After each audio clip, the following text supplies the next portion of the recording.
Pilipinas, oras natin 7:34 ng gabi. Flash Report. Flash Report! Kapapasok lamang pong balita, ang BIR nag-utos ng tax audit laban kay Vice President Sara Duterte at sa kanyang asawa at siyam na kaugnay na negosyo. Ang detalye sa report ni RH29, Boy Gonzales. Boy? Wina, nag-utos ang Bureau of Internal Revenue o BIR ng tax audit laban kay Vice President Sara Duterte, asawa nito si Manasseh Carpio at siyam na negosyong iniuugnay sa mag-asawa. Ayon sa BIR, naglabas ito ng Letter of Authority o LOA matapos matukoy na may probable cause para magsagawa ng formal na investigasyon sa kanilang tax compliance. Sa ilalim ng LOA, papayagan ng mga revenue officer na suriin ang books of account at iba pang financial record ng mga subject taxpayer. Sinabi ng ahensya na layo nitong matiyak ang tamang buwis na dapat mabayaran sa gobyerno sa ilalim ng rules-based approach at alinsunod sa run na after-tax evaders o rate program. Batay umano sa ang kautusan sa third-party information mula sa pampubliko at opisyal na sources gaya ng pinahintulutan sa ilalim ng National Internal Revenue Code. Kabilang din sa isinalang-alang ng BIR ang testimonya ng Office of the Ombudsman kaugnay sa salin ni Vice President Duterte at mga ulat ng Anti-Money Laundering Council na lumabas sa impeachment proceedings sa Kamara. Kabilang sa siyam na negosyong sasailalim sa audit ang Carpio Lawyers, Celta Matiem Salon, City Hall King Chow Food Corporation, Davao Bounty Times Food Corporation, Madayaw Fisheries Incorporated, Davao Emerging Daipans Corporation, Amianam Shores Incorporated, Kyle 88 Food Corporation at Geometry Security and Investigation Agency Incorporated. Binigyan din ni BIR Commissioner Charlito Martin Mendoza na ang Letter of Authority ay hindi pa katumbas ng pananagutan kundi isang legal na hakbang upang alamin kung may tamang buwis na dapat singilin at kung may paglabag na dapat kasuhan. Ito si Boy Gonzales para sa Disa Arizona sa Pilipinas, una sa Pilipino. Flash Report. Flash Report! Basta't may nangyari, unang maririnig sa kauna-unahan. DZRH Flash Report!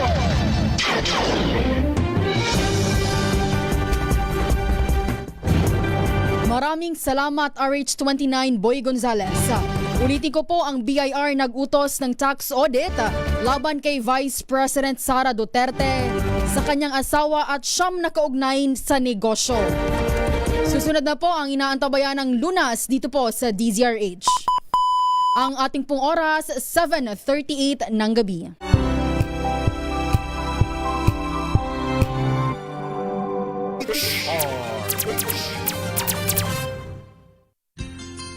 Mga karagdagang kaalaman kung paano malulunasan ng iba't ibang karamdaman. Tuloy po kayo sa programang Pangkalusugan.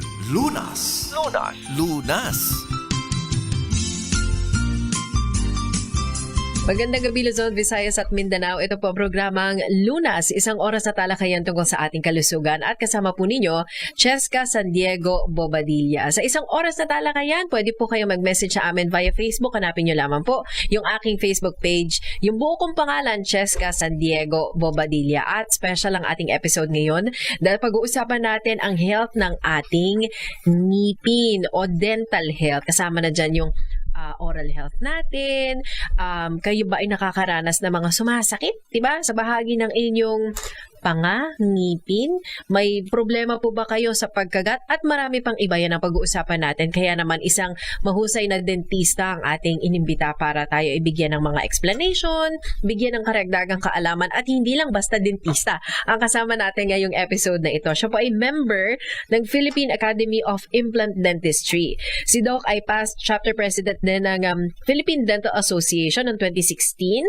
Siya din ay Dentistry Student Council President noong 2003 at si Doc ay Doctor of Dental Medicine. Siya po ay nagtapos sa University of the East noong, di ko nasasabihin kasi batang-bata naman ang itsura ni Doc, no?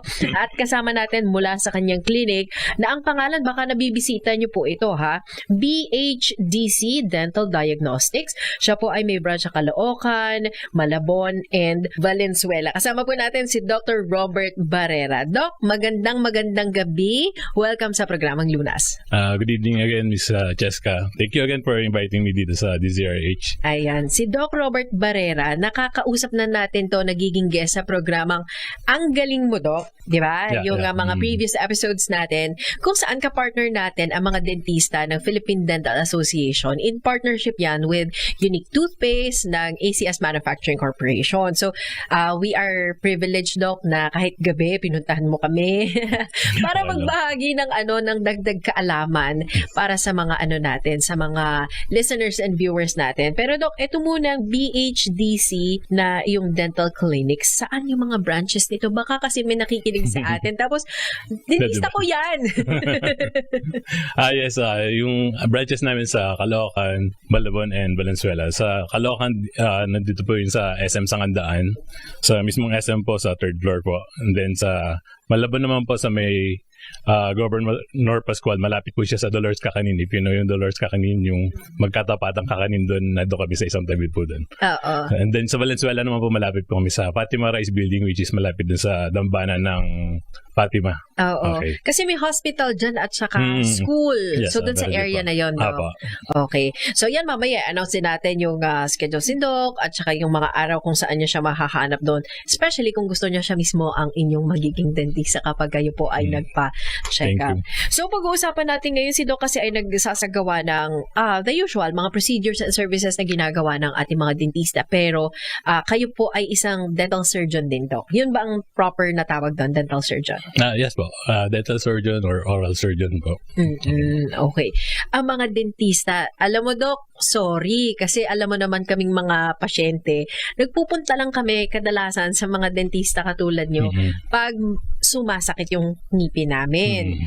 Ano, Doc, yung mga dahilan ng pagsakit ng ngipin? So, doon natin umpisahan, Doc, as basic as, hindi ako makatulog, Doc, buong magdamag ako, di ba? Ginambala nitong sakit ng ngipin, bakit po sumasakit? Ang pagsakit ng ngipin kasi, Ma'am Cheska, dalawa po yung reason yan. Una, yung sa loob ng ngipin, kung may sira yung ngipin, sasakit yung pinaka-nerve ng ngipin. Kung matindi na yung sira niya, aabot sa pinaka-nerve, doon yung hindi ka makakatulog. Yun yung point na Pero pag yung mababaw pa lang yung sira niya, yun, medyo tolerable pa. Pero dapat pinapaagapan na siya. And then yung another reason kung ba't siya sumasakit is yung periodontal, which is yung nasa paligid ng ngipin, yung problem. Let's say, hindi ka nagpapa-cleaning, possible na mamaga yung gums mo or magdudugo yung gums mo. Kaya possible din siya sumakit dahil there will come a time na uuga na lang siya. Pero walang sira. Walang sira yung ngipin. Kumbaga sa bahay, yung foundation ng bahay, maganda yung bahay, pero yung pangilalim yung support niya, Mahina na. So, pwedeng bumigay yung bahay na maganda or walang sira. Pero yung foundation niya, which is yung periodontal ligaments or yung gums, na hindi mo napapakling every 6 months, yun ang magiging problem. Okay. As basic as sumakit ang ngipin, minsan hindi pa naman talaga matindi ang sakit niyan, Doc, no? Yes po. Sumakit kahapon, ngayon hindi. Tapos sasakit bukas, halimbawa. Minsan, Doc, pag tinitignan, kami mga pasyente, pag tinignan namin sa salamin, o kaya chinek mo, ito yung masakit, halimbawa. Sa tingin namin, Doc, parang wala namang butas. Wala ba talagang butas? O hindi lang namin nakikita, Doc? Okay. Basically kasi yung nakikita natin, yung nasa ibabaw lang. Pag tumitingin tayo sa salamin. Even as dentist, pag tumingin kami sa ibabaw ng ngipin, sarap, di rin namin makita for sure. Lahat. And most of the time, kung complete ng ngipin natin, karamihan ng ibang sira nasa sides ng ngipin, which is makikita lang sa x-ray. Kaya it's very important that we have an x-ray. Like a panoramic x-ray. It's just like a annual check-up natin o regular check-up na. Parang preventive natin na makikita natin yung mga problems doon. Basically, kahit yung panoramic x-ray lang muna. Para makita natin kung mayroong problem sa ilalim. Let's say, kompleto yung ngipin natin sa ibabaw. Tapos meron naman pala sa ilalim na problem like yung mga cysts or pathologic conditions na pwedeng mag-cause din ng sakit ng ngipin. Kasi minsan, wala naman talaga sira yung ngipin, pero nagkakos ng sakit ng ngipin, yung nasa ilalim niya. Okay. Sa x-ray na So, makikita. kami pag tinignan namin, kapag nasa CR kami or nasa salamin, Yes. wala kaming makikita, Doc, diba? Pero ang mga dentista, meron kayong, yung mga tools nyo na may salamin. Ang tawag doon, Doc, yung may Mouth mahaba. mirror, Tapos may salamin. Minsan doon, nakikita nyo na. Hindi Yes, namin po. nakita, pero may nakita ang dentista. Pero minsan din talaga, sabi mo kanina, hindi mo siya makikita. Kaya nagre-recommend na pa-x-ray ka muna. Kasi minsan ang pasyente pupunta sa doktor, akala mapapastahan na or mabubunutan na ng ngipin. Biglang sasabihin, pa-x-ray ka muna, tas balik ka sa akin. Minsan, syempre ang point of view, ang thinking ng pasyente, ito naman si Doc, gagastos pa ako, papa-x-ray ako. That is very important, Doc. Yes po. It's very important kasi aside from doon sa concern natin na may sumasakit ng ngipin sa atin, maaaring may underlying problems pa na mas importante yung uunahin eh. Okay. Let's say, isang patient gusto niya magpa-braces, yun talaga ang concern niya, papa-braces siya. Pero yung pala, under the x-ray, makikita doon na meron siyang malaking cyst or may ngipin pa sa ilalim na mag-i-interfere doon sa adjustment ng ngipin niya. Okay. Ganon din sa sakit ng ngipin. Kung may masakit sa ngipin, baka papastahan ng dentista yun ng walang x-ray. Pero hindi niya alam na meron na palang mas malaking problem sa ilalim. Masasayang lang din yung pasta niya. Okay. So within the x-ray kasi, the content of that x-ray, yung panoramic x-ray, which is around mga 1.2 hanggang 1.5 lang naman po yun. So pag nandun, makikita na lahat ng ngipin. Even as far as dito sa TMJ, makikita po yung problem kung meron po. So in general, magagamit mo siyang x-ray na siya, hindi lang para doon sa concern mong ngipin. Oo.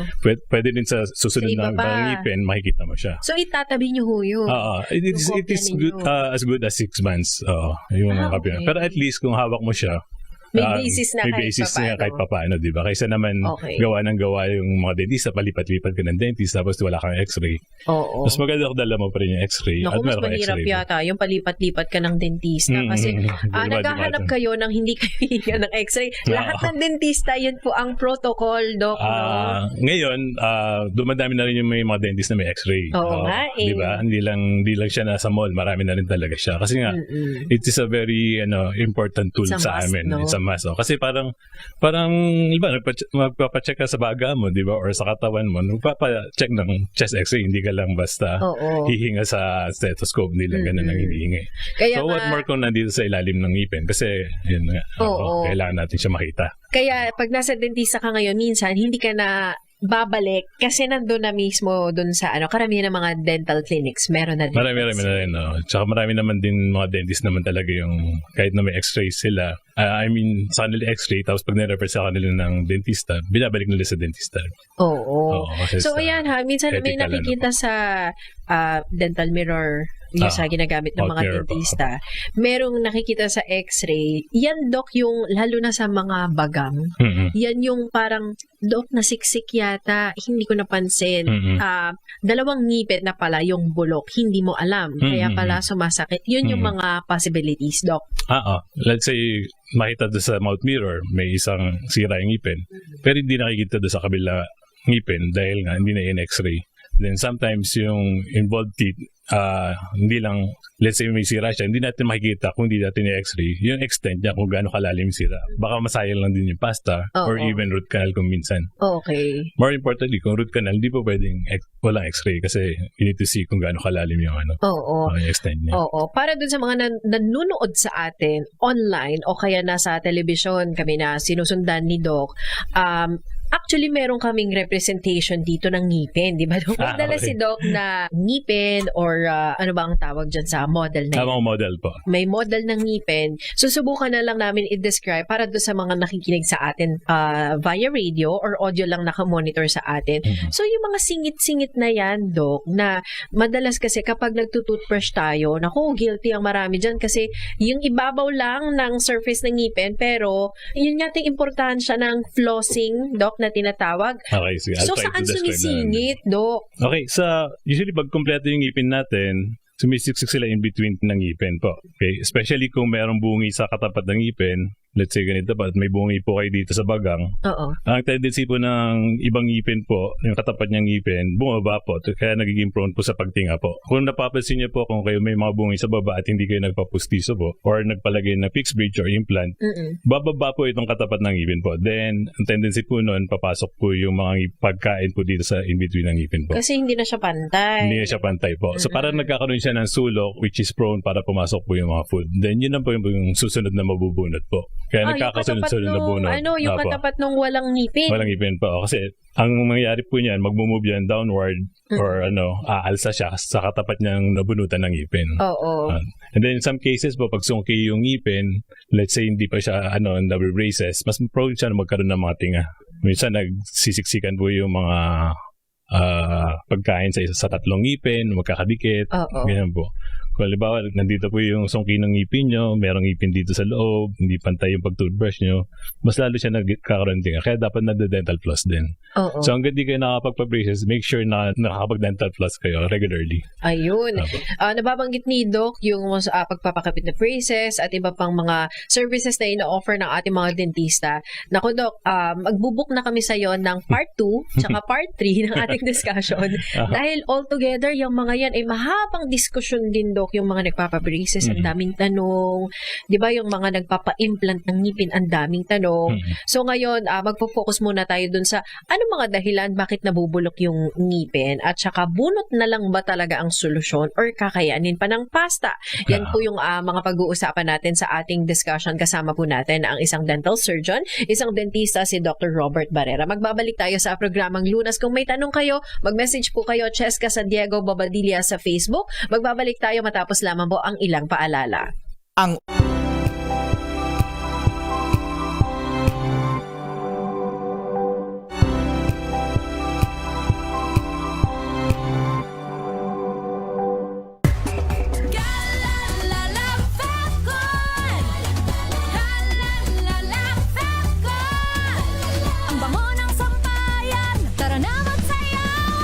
Fabcon, amoy nakaka-joyful.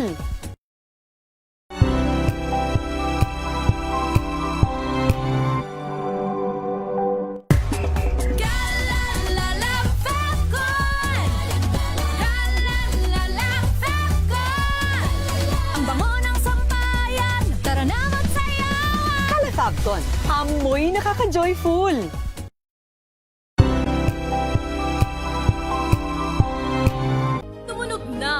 Gandingan para sa kalikasan. Ang itinanghal bilang Best AM Radio Program Host ay si Cesar Chavez para sa special on Saturday ng DZRH.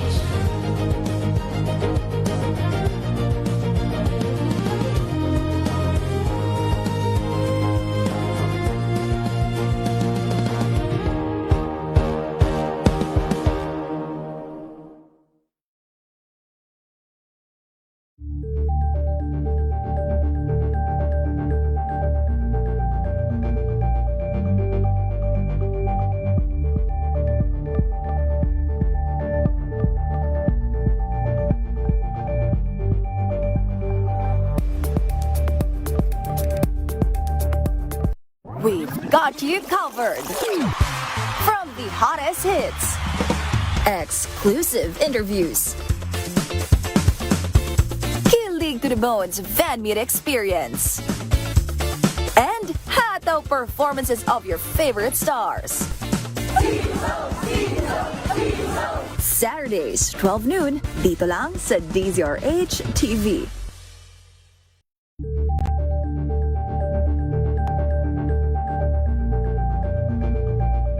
Curious ka ba sa maraming bagay? Kami na ang bahala dyan. Aalamin, tutuklasin at bibigyang linaw namin ang mga katanungang bumabagabag sa inyong isipan. Sa programa kung saan ang bawat sagot ay galing lamang sa mga eksperto. Ang Expert's Opinion, tuwing linggo alas 3 ng hapon, dito lang sa DZRH TV.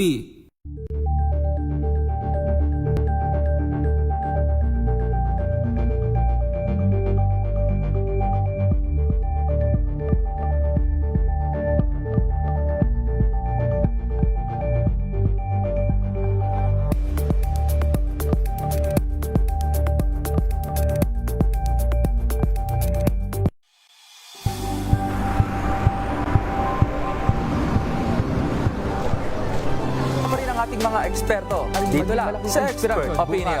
Ito ang The Better News. TNVS. Trending and Isang kwento, iba't ibang anggulo. Dito sa Point. Bawat pananagutan ating tatalakayin dito sa Hoy. Bawal yan. Filipino, dito lang sa DZRH. Match up on entertainment and lifestyle. Ito ang MBC TV Network News. Una sa Pilipinas, una sa Pilipino.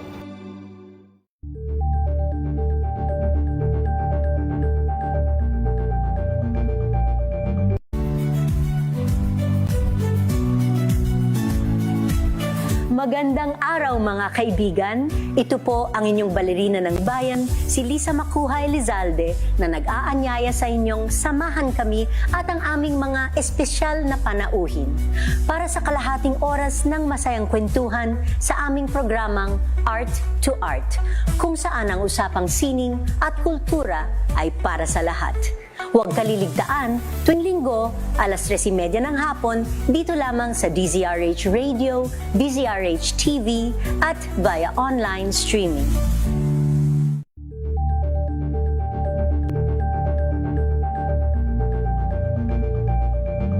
Maagang balitaan, maagang usapan sa mga issue at balita. Kasama si Kuya Angelo Palmones sa Magandang Umaga Pilipinas. Mula Lunes hanggang Biyernes.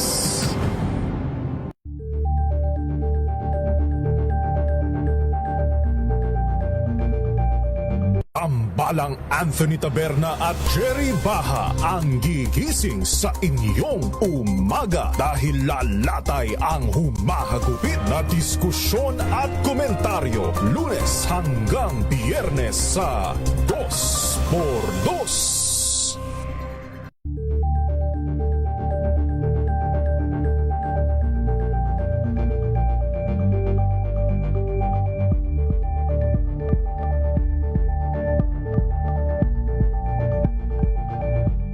Alamin ang mga maiinit na isyung pambayan, mga balitang kailangan mong malaman, usapin sa pamahalaan, politika, ekonomiya at kabuhayan. Ito ang mga dapat mong malaman, pakialaman at pag-uusapan dahil kayo ang tinig ng mamamayan dito sa Damdaming Bayan. Live sa DZRH Radio, DZRH TV at DZRH Digital. Kasama sinalakay Deo Macalma at Elaine Apit. Araw-araw, Lunes hanggang Biyernes. Damdaming Bayan. Number 1 na naman ang inyong DZRH sa latest survey ng Kantar Media na inilabas nitong January 2026. Hindi lang sa Metro Manila, kundi pati rin sa Mega Manila. Patunay na DZRH lang ang inyong tunay at totoong pinagkakatiwalaan. Taos-puso po kaming nagpapasalamat sa inyong patuloy na pagtitiwala dahil ang DZRH una sa Pilipinas, una sa Pilipino. Saan ka man sa mundo, tayo Pilipino. Mga balitang gigising sa inyong umaga. Mga balitang kailangan mong malaman. Mapapakinggan sa AC. Kaya para malaman kung paano ito maiiwasan at malulunasan, tayo na't makinig sa ating programang Lunas.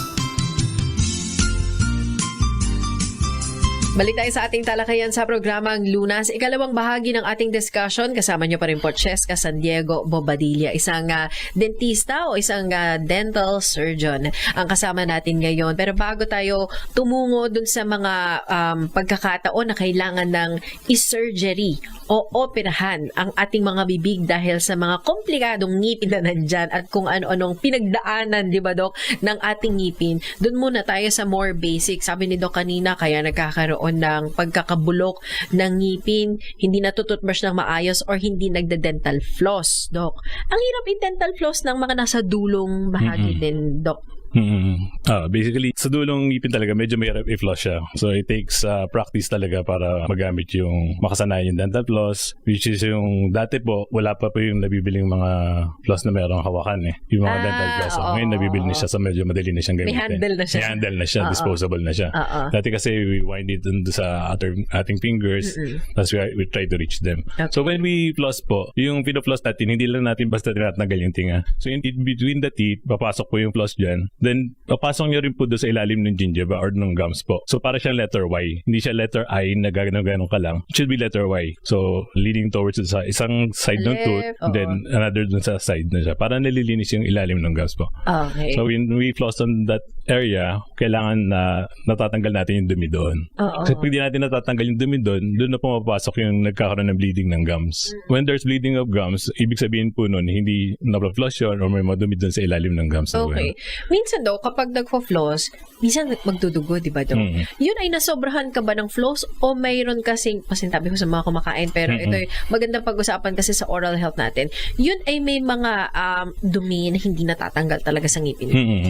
Kasi, halimbawa, consistent naman yung pag-floss mo, tapos yung force mo is uniform at all teeth, di ba? Para-para naman yung gawin. Tapos at one point, bigla siya nagdugo. So, nagdugo siya, ibig sabihin, merong namamagado na gums. Yung maga na yun, nagagaling yun doon sa dumi ng ngipin. Yung cause ng maga is yung dumi ng ngipin. So, ibig sabihin, hindi ka napapag-cleaning every 6 months or talagang hindi mo labot ng flossing siya. Kasi, sinasabi nga, di ba, yung brushing is not enough. So, aside from mouthwash, we have to floss also. Okay, brushing pa lang, marami na tayong katanungan dyan eh.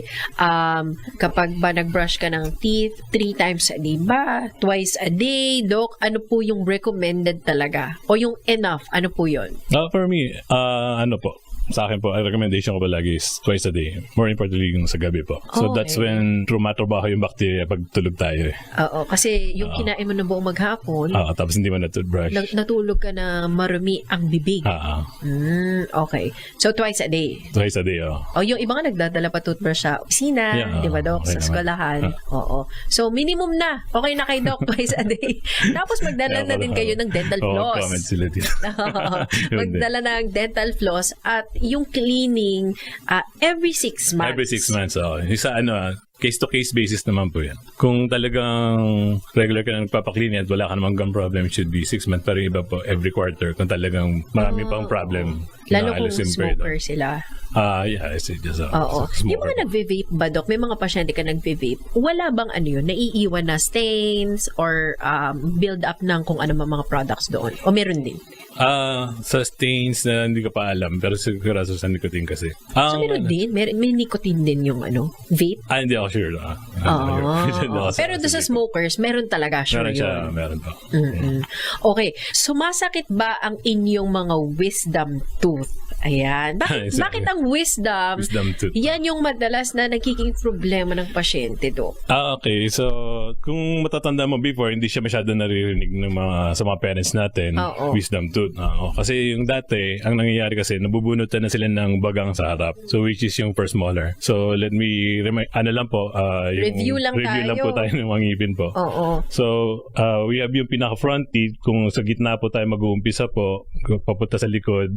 Okay, so we have yung incisor, lateral incisor. Yan yung 4 sa harap. Halimbawa, ito yung taas. Yan yung 4 sa harap. Yung 4 sa harap. Ito po yung sa pinakagitna, halos yung central incisor. Tapos yung susunod sa kanya is yung lateral incisor. Yung K9. Yan yung pangil natin. Pangil po, opo. Tapos yung first premolar or first bicuspid, then second bicuspid, then yung first molar, then second molar, then yung wisdom teeth, wala po dito kasi hindi siya nakikita po. Okay. Wisdom teeth or yung third molar, isa lang po sila. So, normally, after ng pangil natin, may 4 pa na bagang kasi tawag natin in Filipino. May 4 pa ho yan sa likod. 4 na functional. Kasi yung wisdom tooth. Pero pa yung wisdom tooth. Wisdom tooth. Kaya minsan dulong-dulo talaga siya. Dulong-dulo siya. Bakit siya nagkakaproblema lagi do? Lagi siya nagkakaproblema. Kasi yung dati po, napagkakamalang temporary teeth itong mga first molar, kaya napapabayaan ng mami, napabunot siya. So pag binabunot siya, halimbawa, 6 years old, tumubo na po ito. E di, pagkakamalan ng mami na siya, temporary. Kasi wala siyang yung pinalitan ng ngipin. Ang ngipin ng bata hanggang dito lang po sa bicuspid. At 2 bagang lang From after K9, ng pangil natin. So, Okay. let's say, 2 years old yung bata, kompleto na yung ngipin yan. Kompleto na yung ngipin yan hanggang dito sa bicuspid. Pero ang tawag sa bata dito, second molar. Oo. Sa bata po. Lahat yun, milk tooth. Milk o teeth yun, milk teeth yun, baby teeth. Milk teeth. Okay. Milk teeth sa bata po. Hanggang 2 years old. And then hanggang 5 years old, nandyan po sila. Then, pag dumating ng 6 years old, magpapalit yung ngipin sa harap. Okay. Di ba napapansin natin yan? Nabubungi. Oo, nabubungi. Madaling tanggalin, di ba? Okay. Nabubunot pa nga ng mga bata. Alagaan ngayon ng mami yan, toothbrush yan. Tapos hindi niya mapapansin, tumutubo na doon sa likod. Yung pangatlong bagang. Po. Oo. Tumutubo na dito yung first molar. Permanent na po yun. Okay. Akala. So kasabay nila yung front end. Oh. Okay. So pag tinitingnan ng mami yan, pababayaan niya rin yan dahil akala niya temporary itong mga to. So pag tinignan nila sa baba yung ngipin, kunwari, tingnan nila, yung mga bagang na to, hayaan nilang mabulo kasi akala na temporary. Magkakadikit kasi. So dapat by 6 years old, binabantayan na talaga nila or dinadala nila sa dentist even before 6 years old. Ito pa namang mga bagang nito, pag kumain yung bata, may iwan dito yung sweets eh. So kaya ito yung unang nabubunot sa mga bata. So pag dating ng 6 years old, pinabayaan nila, pagdating ng 10, nabubunutan yung bata. Ng permanent. Okay. Kasi nga, napapabayaan sila eh. So, mangyari, either magpaparot kanal or bunot kadalasan ang gusto ng mother dahil sumasakit na, papabunot. Then, pag 12 years old, nasusunod na po itong ngipin na second molar, natutubo, lalabas na po siya dito. Hihiga na. And then, yung wisdom tooth, makakalabas din. Okay. Kaya yung mga wisdom tooth, hindi lang masyadong problema dati, yung pagsakit. Kasi nga, nabunutan na sila ng first molar. Naubos na. Okay, eventually, pagtanda nila, nagpapapustisa sila. Kasi yung mga nahiga na yun, nabubunot din. Natanggal na. Oo. Nabubunot din. Kaya ang ending nila, kadalasan talaga, nasa therapeutic, hindi na sila nasa preventive side. Oo. So we have preventive measures kasi para maiwasan talaga natin yung mga bunot ng ngipin. So number 1 is yung sealant, pag bata pa sila, and yung fluoride po, nilalagyan po ng sealant itong mga molar na to. Pagtubo ng 6 years old, lumabas na sa kanila yung permanent, wala pa sira. Ibig sabihin ng preventive, ibig sabihin wala pa talaga sira, wala pa nararamdaman. Ginagawa na po natin siya. So yung sealant, and then aside from that, yung fluoridization po, para mas tumibay yung ngipin po. Pag sinabing pasta, hindi na po siya preventive po kasi may sira na siya. Oo. Repair na yun. Sa maraming procedures ng dentistry kasi talaga, ilan lang talaga yung preventive na ginagawa. Yung sealant, fluoridization, orthodontic treatment, tapos kasama na rin dyan yung pagtanggal ng wisdom teeth kasi para ma-prevent din yung pagsira ng ngipin sa likod po. Okay. Marami kasi nag-iisip na, 2 beses lang pala mapapalitan or 1 beses lang pala mapapalitan yung ating ngipin. Akala, Dok, parang buhok yan na kapag binunot mo, tutubo na naman. Pag binunot mo, tutubo na naman. Hindi gano'n ang ngipin. No? Kasi yung ngipin ng bata, talagang kung bibilangin natin, hanggang 20 lang siya. 20? So, 20. 10 sa taas and 10 sa baba. Okay. Then kapag nakita nyo na more than 20 na yung ngipin ng bata, or yung, aside from sa mga nabunot, syempre, including yung mga nabunot ng ngipin, dapat binabantayan nyo rin. Ang lang naman is dalhin sa dentist even before 6 years old. So pag 6 talagang kailangan nyo na dalhin para masanay rin na nagpapaklining. And then maagapan din yung ngipin kasi ayaw natin mabunutan din yung bata. Kasi doon napapamahal yung mga pasyente. Kapag nabunutan, tapos eventually gusto nila magpustiso, tapos kapag meron na silang budget, gusto naman nila magpa-fixed bridge, tapos hanggang maging complete denture na.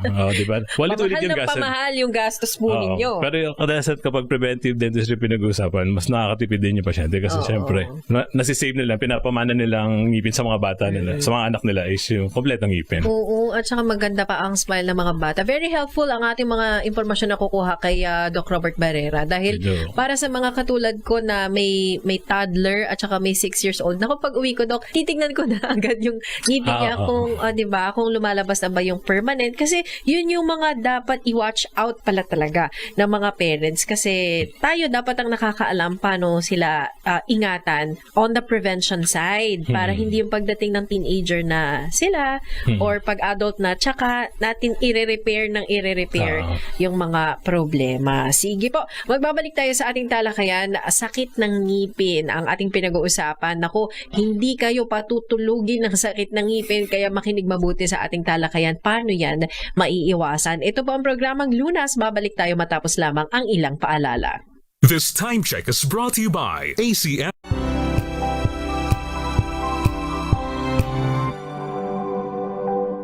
Hello, Washi! Laundry day na naman! Yay! Anong meron? Mancha ng chocolate, putik, may libag pa. Kaya natin yan! With Pride Washing Machine Detergent, may triple stain-away formula.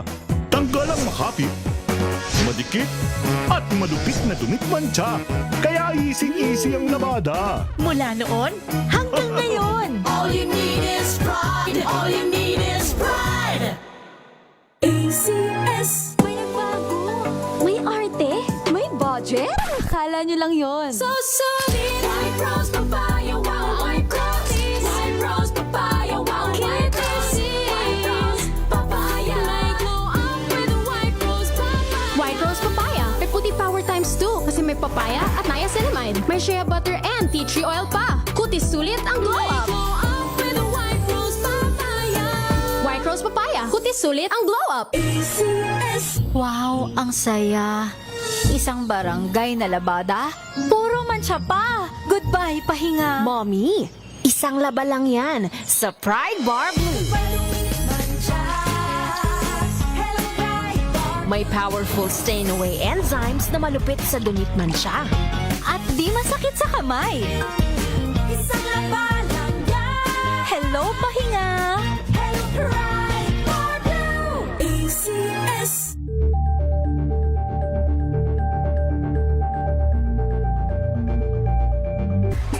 Galalala, Falcon.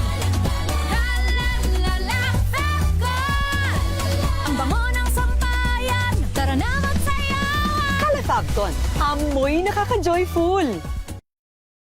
Tinesting, sinuri, siniyasan. Ang resulta? Super effective ang Shield sa pagpatay ng bakterya at virus. Shield Antibacterial Soap. Believe ang mga eksperto sa Philippine Nurses Association. At si Mami, Tiwala ako sa Shield. Shield Antibacterial Soap. Napatunayang mabisa. Ang mga nurse, tiwala. ACS. Galalala, Falcon. Galalala, Falcon. Ang bango ng sampayan. Tara na magsayawan. Calefabcon, amoy nakaka-joyful.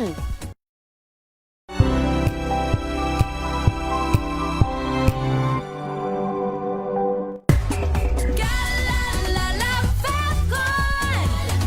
Galalala, Falcon. Ang bango ng sampayan. Tara na magsayawan. Calefabcon, amoy nakaka-joyful.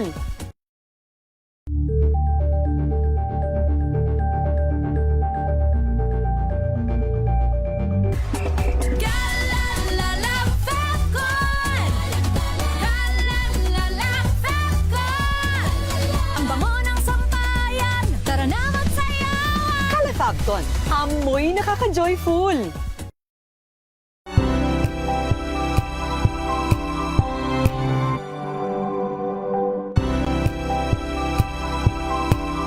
Cure. Kaya para sure, atin ang pakinggan ang palatuntunang pangkalusugan. Lunas. Lunas.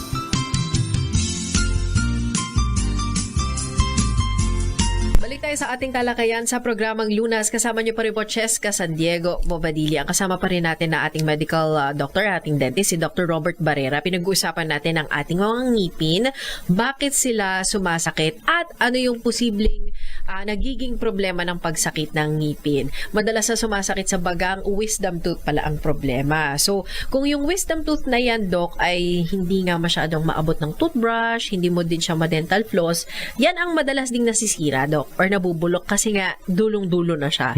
So, ano po yun? Tatanggalin na lang talaga yung wisdom tooth na yan, Doc? Kasi yung pagtanggal niya, ini-evaluate din natin yan kung ano pa yung mga natitirang ngipin ng bata. Usually ngayon talaga, pag yung mga parents inaalagaan nila yung mga anak nila dinadala sa dentist, very rare na yung nabubunutan ng bagang. Okay. Yung mga bagang na first molar sa harap. So, by 12, tutubo na po yung second molar and then most likely by 15 sila. Kompleto na yung kanilang 2018. 2018. Okay. Then, 2018. 2018. Okay. Kompleto na yan by that time. 12 to 15 yan. Then, usually, ang common na sinasabi ng mga dentist dati is antayin tumubo yung wisdom teeth. Inaantay nila dating tumubo. Okay. Ngayon, bihira na yung tumutubo talaga siya ng diretso. Tumubo na ng diretso yung ngipin, natatabo na siya ng gums kasi nga yung dulong-dulo siya. Pataas na yung bone natin dyan sa dulo. Pataas na. So yung gums natin, maglalanding na rin doon sa pinakamalapit ng ngipin. Oo. Kasi masyado na siya nasa sulok. Sulok na sulok. Nasa kurba na siya. Okay. Kaya kadalasan, kahit tumubo yung ngipin, mas, siya. Nakaslant daw. Nakaslant, nakaslant or nakadiretso. Basta yung area na yun non-functional. Kasi nga 28 teeth is enough for us to eat. Yung dati ginagamit ng mga sinaunang tao yung wisdom teeth. Dahil matitigas yung kinakain. Pero ngayon hindi na, di ba? Hindi na, Kaya kayo ibang bata, actually sa mga x-ray na nakita namin, yung iba wala na rin talagang wisdom teeth halos na nakikita. Talaga? Meron na rin po. So, totoong evolution. Evolution po. Okay. May mga ganun na po. So, may mga tao na never nilang magiging problema ito. Kasi may mga ganun. tutubo. Only the x-ray will tell kung nandun talaga siya sila. Ang iyong wisdom tooth. What we're preventing right now is yung magpatanggal sila na mas late. If you go beyond 25 years old, doon siya mas mahirapan tanggalin yung dentist. Kaya a lot of experiences ng mga dentist or yung patients na nahirapan magpatanggal yung wisdom tooth, medyo matagal siya nang tanggalin kasi dinadala nila ng sumasakit na or may edad na sila. Or napupush na raw yung katabi. Napupush yung katabi pero kasi wala naman talagang pag nandun siya sa side ng katabi, nasa katabi siya ng second molar, ang una sasakit talaga sa kanya mainly yung gums. Tapos kung mapapasukan ng food yung in between ng second molar and yung wisdom tooth, mabubulok yun. So it doesn't mean na talagang tinutulak niya. Usually nauuna talaga yung symptoms doon ng pagsakit ng ngipin. Minsan naantayin natin sa makik yung wisdom, yung pala pati yung katabi sira na rin. Damay na siya. Kasi nga napapasukan ng food. Okay. Or nag-extend na yung pinaka-cyst or yung abscess nung wisdom tooth doon sa katabing ngipin. Oo. Kinain niya na yung buto kumbaga. Ano yung earliest year or age na pwede mo na ipatanggal yung wisdom tooth? Kasi baka nga minsan magdulot lang siya ng problema na wala naman sana. Usually sa 10 years old, makikita na siya sa x-ray. Makikita na siya. May ibang parents, lalo na pag mag-abroad yung anak, as early as 12, pinapatanggal nila Okay. Given, nakita sa x-ray na may tumutubong wisdom tooth sa kanya, pinapatanggal na. Pinapatanggal na. Okay. Tapos yung iba naman na nasasabihan namin before braces, kasi kadalasan ng mga bata, gusto magpa-braces, di ba? Lalo na kung songke. Ang braces, mas madali siyang i-adjust kung wala na yung mga wisdom teeth. Kung wala na yung mga wisdom teeth na yun, yung facing ng nila, mas mabilis nung kanilang treatment. Kaya yung iba naman, nagpapatanggal after maayos yung braces, kung medyo kinakabahan pa yung pasyente, or minsan sinasedate lang sa hospital ko talaga kailangan tanggalin. Pero kung naman, kung sa akin lang, pwede na sa akin yung before going college, kung talagang hindi naman kailangan asap. Pero most of the orthodontists na alam ko, pinapatanggal talaga kagad yung wisdom teeth. So, kasi ang mga... Kasi nga sa 11, 12, meron na po talaga nagpapatanggal. Kasi ang mga bata naman, sila yung may mga capacity na magpatanggal ng sabay-sabay yung 4 na wisdom teeth. Hindi yun hindi yun gugustuhin ng mga 30 years old. Kasi nahalo na sila ng nervyos, ganun. Usually kung ano lang sumasakit, yun lang papatanggal nila. Kaya those patients na nagpatanggal ng wisdom tooth before, yung mga more than 30 years old na, mas makapit na yung buto nila. Mas mahirap na rin para sa dentista na magtatanggal. Unlike kung mga bata pa sila before 20, ganyan, before college, or even around 20s lang naman, mas mabilis siyang tanggalin. Kasi kung sa isang oras, kaya na yung 4. Kinakain na yung 4. Okay. Kanina minention ni Doc, bulok, di ba? Yan ang bulok ng ngipin, nagkukos yan ng pagsakit ng ngipin. Ano yung sinabi mo kanina, Doc, na pag chinek, in-x-ray, in-examine ng dentista, wala namang bulok sa ngipin, pero nasisira siya from the bottom, from the inside, Doc? From the side ng ngipin. Yung tinatawag na periodontal in nature yung problem. Periodontal disease. Ano yun sa gums kasi? Pag sinabing sa gums lang ang involved, yung nagdudugong yung ngipin, gingivitis ang tawag doon. Okay. Pero pag nakita na doon sa x-ray na bumababa na yung bone niya, doon na may tendency na umuga yung ngipin. Yun yung tinatawag na periodontal disease. Periodontal disease. Anong cause nun, Dok? From the sa hindi rin nagpapa-cleaning. Ayun. So from gingivitis, mag-extend siya to periodontitis. Oo. Ano yun? Because of Hygiene din. yung dumi. Sometimes it's just localized periodontitis kung hindi siya talaga, kung nagkataong dumami yung bacteria doon sa isang area. It's called localized periodontitis hanggang sa ma-involve yung buto. So ang problem na pag na-involve na yung buto, medyo mahirap na siyang i-restore. Okay. Para ibalik siya para maano siya. But there are periodontists na they can evaluate ko talagang ano. So yung mga specialty kasi ng dentistry medyo marami. There's also a specialist for that.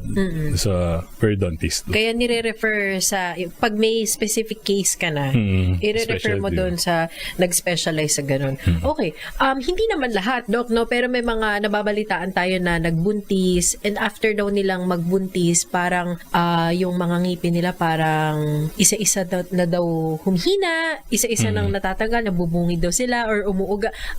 May epekto ba talagang pregnancy sa ngipin ng tao, ng babae? Kasi pag nagbubuntis, from undergrad ko pa nalaman to. Kasi yung pag nagbubuntis, so syempre may acidic tayo, diba? Nagbabamit yung yung mga nagilihi. So yung acid itself, nakakasira ng ngipin. So, one factor yun. One factor yun. Kaya naging mahina yung ngipin nila. Okay. So yung pagkain sinasabi nila kinakain ng bata yung calcium, which is, I haven't heard. Hindi naman totoo yun, Doc. Pero yung hormones, wala namang kinalaman yun, Doc, sa paghina o pagkapit ng mga ngipin ng pregnant women? That I'm not sure. Pero wala pa sa akin. Kaya kahit buntis po, toothbrush lang ng toothbrush. Although minsan challenging daw yun, Doc, kasi parang yung gag reflex mo, yun nga, masusuka ka na naman. Pero yung sa pag-toothbrush, wag tayo madiin mag-toothbrush. That's another problem. Yung pag-toothbrush natin, yung parang nilalagari natin, no? Yung toothbrush. Mapapansin nyo na lang, yung ngipin nyo, yung malapit sa gums, naninilaw na siya. Ibig sabihin na expose nyo na yung root, and then sometimes nagkakauka pa siya sa sobrang di nyo mag-toothbrush. Okay. So, yung tinatawag namin na class 5 sa mga dentista, yung cervical lesion, nagkakaroon ng uka po yung pinaka-neck ng ngipin. Nagagasgas na siya, Doc. Kasi yung ngipin natin na white, that's the enamel. Okay. That's the hardest part. Pero pag madiin tayo mag-toothbrush, naiangat natin yung gums, na-expose yung root. And the root is part of the dentine, which is softer. Oo. So yung softer ng ngipin, pag tinoothbrush mo, magkakaroon siya ng uka. Oo. Sa pinaka-ilalim niya. Hindi pa naman hindi pala totoo yun na pag mas... Kasi makikita yun sa pangil, papunta sa likod. Oo, parang mas, minsan gigil na gigil tayo. Gigil. Lalo na pag bibili ka pa ng toothbrush na yung matigas. Oo. Hindi ka na-mention yung name. Ano ang best na toothbrush? Kasi sa mga bata, meron ka makikita na iba daw ang bristles kapag bata. Kapag adult, meron pa ngayon may mga charcoal, may mga bump. Ang dami na ngayon, Doc. Ano ang best or depende yan sa tao, Doc? I cannot tell you yung best, pero definitely wag yung matigas. Pero yung most important yung motion, kung paano mo siya toothbrushin. Hindi siya dapat na parang nilalagari. Oo. It should be kung yung ngipin natin na naka-close yung mga ngipin natin, kunwari po, no? Ang pag-toothbrush pa natin, pa ganito po. Circular. Circular po. Para natin winawalis po, pababa yung mga singit-singit na. Kasi pag ginaganon lang po natin, hindi natin naabot. Pag diretso, parang nilalagari lang po natin. Hindi natin naabot yung mga in-between. Oo nga. So it should be circular. Kaya may mga nabibili yung electric toothbrush. If you notice, para siya umiikot, di ba? Paikot. So para siya umiikot. Para nag-sweeping motion. Yun yung principle ng gano'n. Hindi siya parang electronic toothbrush, hindi naman siya ginawang nakaganon. Na parang push drill. and pull. Hindi siya ganun. So it should be circular. Ayan. Pero syempre, yung mga mechanical toothbrush na gano'n, yung electric na mga toothbrush na gano'n, expensive. So syempre, yung mga budget natin. I think mura na rin sa online. Talaga, may mga gano'n na. So it works, di ba? It works din naman. Pero kung hindi, the usual toothbrush, yung ating motion nga ang pinaka-importante, sabi nga ni Doc. So para maiwasan yung pagkabulok ng ngipin, pagsakit ng ngipin, at yung periodontal disease. Yan yung pinag-usapan natin kanina. Walang bulok, pero yung mismong gums mo nagka-problema hanggang sa buto na ng ating na nasa loob ng gums natin. Yun na yung nagiging cause ng pagsakit or pagkatanggal din ng ating ngipin. Babalikan natin ang discussion, katuwang natin si Dr. Robert Barrera at ang kanyang mga dental clinics mamaya. I-air natin yung mga detalye saan siya pwedeng puntahan sakaling sumasakit ang inyong mga ngipin. Babalik tayo matapos lamang po ang ilang paalala.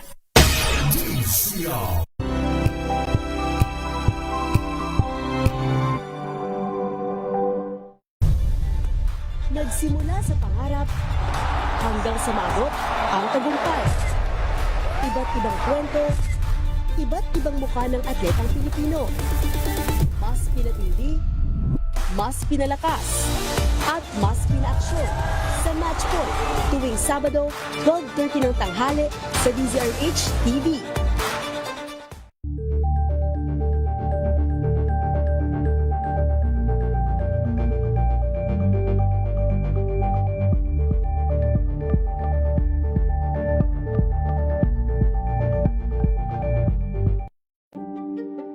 Buklating ang mga pahina. Pakinggan ang boses ng lipunan. Tunghayan ang mga issue mula sa ibang katayuan. Nakakalungkot kasi deserve ba namin ng ganito? Na hindi nila alam kung ano talaga yung kanilang mga karapatan. Yung gobyerno, tinulungan nila yung kanilang magsasaka. Pinapatahimik tayong lahat using various laws. Through education, kayang-kaya nating baguhin yung ganitong klaseng pag-iisip. Isang kwento, iba't ibang anggulo. Dito, sa Point of View.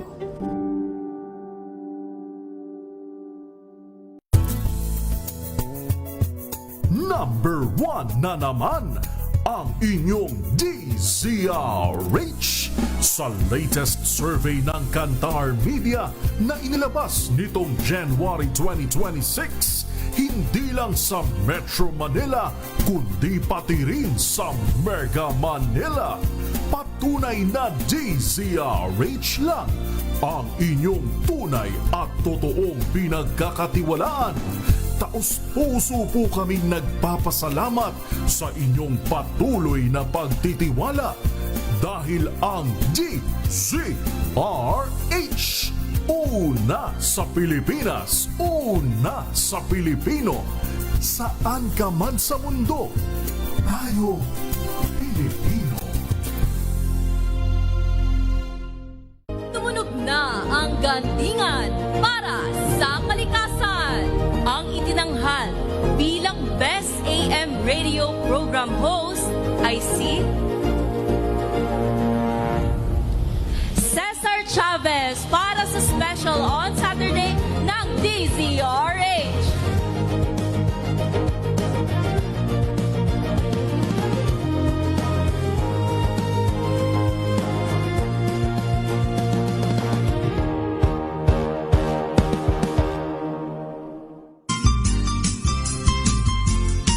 Balik tayo sa ating talakayan. Huling bahagi na ng ating masaya at informative na discussion. Kasama po natin ang isang dentista at mula po sa Philippine Dental Association at may mga chapters na nire-represent lalo na doon sa area ng Caloocan, Malabon and Valenzuela. Dyan yung mga clinic ni Dr. Robert Barrera. Kasama niyo pa rin po Cheska San Diego Bobadilla. Doc, papakita lang natin yung iyong mga model na nadala ngayon. No? Sakaling sila ay, Doc, wala na, nabunot na yung ganitong part parang sumusunod na rin yung katapat. Di ba sabi mo nga kanina, sumasakit na rin or nasira na rin yung katabi. May mga solution ba, Doc, other than bunot or pasta? Kailan pinapasta? Kailan sinasabing wala na talaga to? Bubunutin na talaga to, Doc?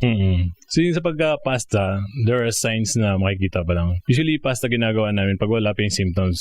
When we say symptoms, yung sumakit na ba siya? Sumakit pa minsan-minsan. Ang pasta, mas maganda siyang gawin kung wala pa talaga symptoms. Yung signs pa lang, which is yung nakikita natin. Diba? Nakita na natin siya merong konting line na parang sira or yung color black or brown doon sa ibabaw ng ngipin. Papastahan nyo na agad. Kasi once na sumakit na po siya, usually ano na po siya, root canal or bunod na pupunta po siya. Ngayon, kung sumasakit siya pa minsan-minsan lang, that's 50-50 chance na talagang pwede pang pastahan or pwedeng root canal. Pero pag sinabi nyong sumakit na siya talaga ng hindi ako nakatulog everyday, ganyan, hindi ako nakatulog magdamag, talagang ano na siya. Hindi na yun kakayanin ng pasta.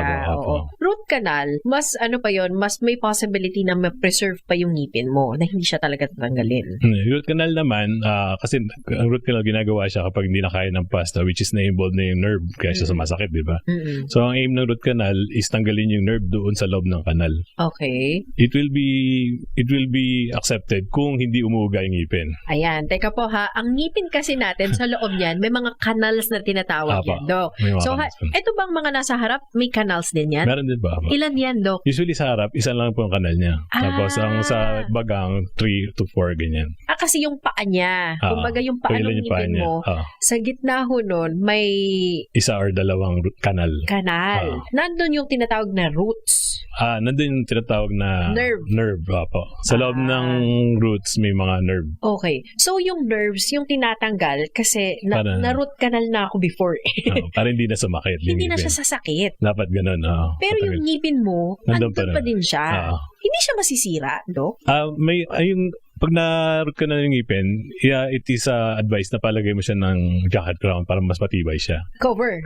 May cover siya. May cover siya ng porcelain. Kasi yung naka-root ka na ng ngipin, ibig sabihin nun wala na ring nutrients yung ngipin. But it's still intact dun sa Oo. Kumbaga props na lang siya doon.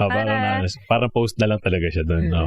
So yung vitality ng ngipin, hindi na siya katulad ng dati na meron siyang nerve and blood supply. Oo. So pati yung blood supply kasi nung binakaloob ng nerve, natatanggal na rin po yun eh. So papalitan siya ng we call it gutta-perca, parang rubber po, na seal niya doon sa loob. Oo. Tapos kailangan in 6 months time or in 1 year time, kailangan mapalagay mo rin siya ng jacket crown kasi or else masasayang pinaroot canal mo. Kasi masisira na rin yung mababasag siya. Kasi nagiging brittle po yung ngipin kapag tumatagal po ng nakaroot canal. Kasi patay na yung ngipin na yun. Kaya nga po kapag binubunot yung ngipin na nakaroot canal, mas mahirap siyang tanggalin dahil brittle na siya. Oo. Kaya nagkakadurog-durog kadalasan kapag yun na yung mga dinadala sa'yo, Dok, kasi dental surgeon ka. Ino-opera na siya.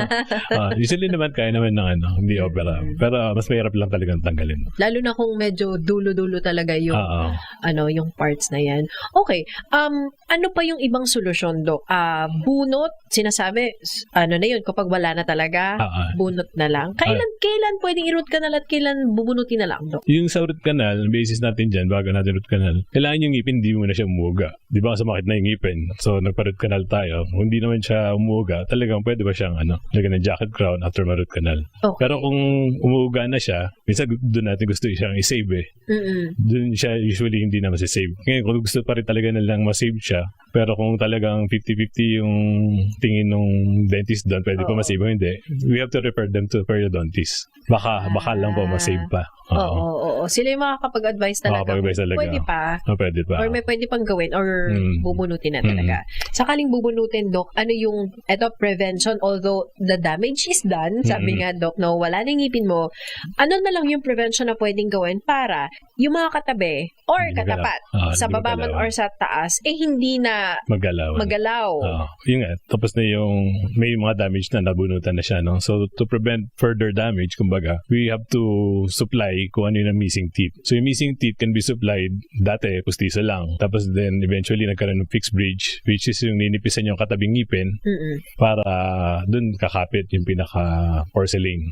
Let's say, isa lang yung bungi mo, ninipisan yung dalawang katabi niya, na may giging 3 ngipin sila. Dun nilalagay po. Then ngayon, nagkaroon na ng implant, which is hindi nagagalawin yung katabing ngipin, pero yung screw na implant, ibabaon yun dun sa bone, dun sa nawawalang ngipin. Then after 4 to 6 months, saka lalagyan ng yung head or ng crown. Sila yung mga solution ngayon. Kaya these variants of treatment po, ito na yung tinatawag na hindi na siya preventive, which is na siya therapeutic or ano na pa yung mga solution po. Kaya nga ito yung pinaprevent natin sa na mangyari yung kaya natin ginagawa mas bata yung mga sealant, o yung mga ortho treatment, o pagpapatanggal yung wisdom teeth, ganyan. Kaya para mas less din yung problem later on. At saka less din yung gastos, Dok, ha? Kaya nga nagiging magastos siya. Kasi before, ang sinagot lang ng mami natin, sige, pabunot mo na yan. Di ba?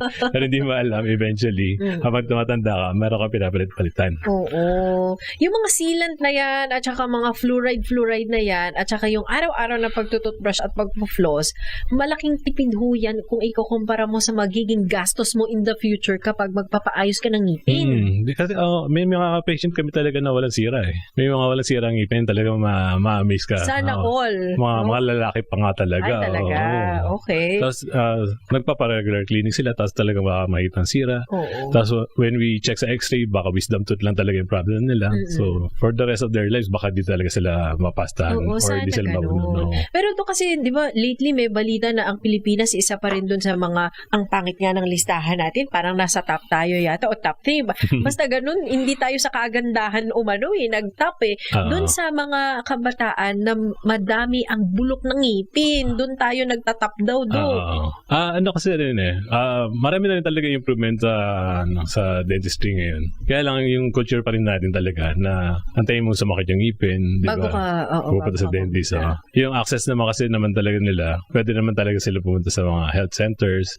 Then if hindi naman talaga ma-afford yun, they can also apply yung mga preventive measures like yung mga sealants po. Tsaka meron pa rin talaga na nasa tao pa rin talaga yun. Yun Dok, minsan talaga hindi na hanapin talaga hindi na issue yung gagastos ako o wala akong budget kasi sa mga health centers o mga dental clinics naman hindi lang naman bunot ng ginagawa ng health centers po. Marami na rin po talaga, lalo na sa area namin sa Valenzuela, meron na rin sila mga pasta, mga ganyan. Na walang babayaran. Minsan nga sabi nga dito, ang problema yung pasyente mismo. Kasi pag naganda siya na sumakit tapos gusto niya papasta, diba?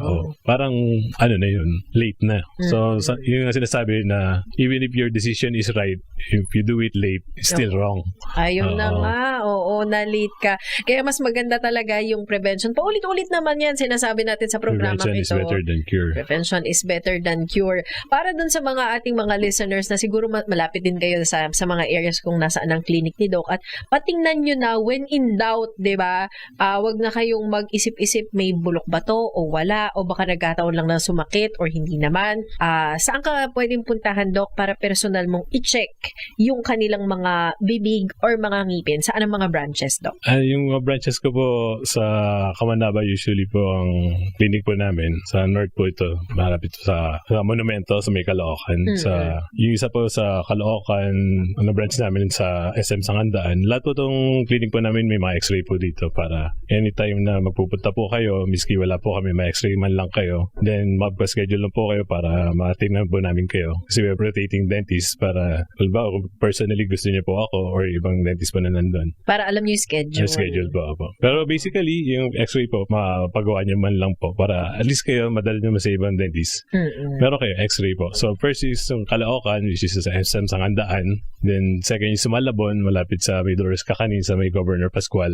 And then sa Valenzuela po yung malapit po sa Dambanan ng Fatima po. Sa may Fatima. Ang pangalan ng clinic ni Doc ay BHDC Dental Diagnostics. Doc, may FB page ba kung saan pwede sila mag-message? Minsan madali din sa social media Apo, yun din po yung FB page, BHDC or Barrera Hernandez Dental Center. Yan po ang aming FB page para makapag-inquire po kayo sa inyong mga treatment or mga schedule po namin mga clinics. Pero di po kaming x-ray lang po sa may MCU. Kung magpapa-x-ray lang po at meron kayo ibang dentist po, pwede po kayo magpa-x-ray po dun. Sa MCU po, sa may taas po ng KFC po dun sa EDSA. Katabi ng hospital. Malapit sa may 7-Eleven po. So BHDC Dental Diagnostics po. Diagnostics. Hanapin niyo po sila sa Facebook or mag-message doon anytime na, Doc, napakinggan kita, napanood kita sa Lunas. Gusto kong ingatan yung aking kalusugan ng aking ngipin at ng aking bibig para hindi po tayo sakitan ng ngipin. As basic as that, ang dami na po nating napag-usapan. Sana marami po kayong marami po kayong natutunan. Doc, once again, thank you so much. Thank you so much din po, Ma'am Jessica, for inviting me again. Maraming salamat po. Maraming salamat. Nakasama po natin ang ating medical doctor, isa pong dental surgeon, si Dr. Robert Barrera, nakasama natin sa programang Lunas. Ingatan po ang ating kalusugan, kasama na rin yan ang kalusugan ng ating ngipin o ng ating bibig. Nakasama niyo rin po Cheska San Diego Bobadilla. Maraming salamat. Ingat po tayong lahat, Luzon, Visayas at Mindanao. Mga kalunas, tandaan, bawat karamdaman ay kayang lunasan. At para madagdagan pa ang kaalaman, manatili pa ring nakikinig dahil ang Lunas may extension na sa ilang saglit. Lunas!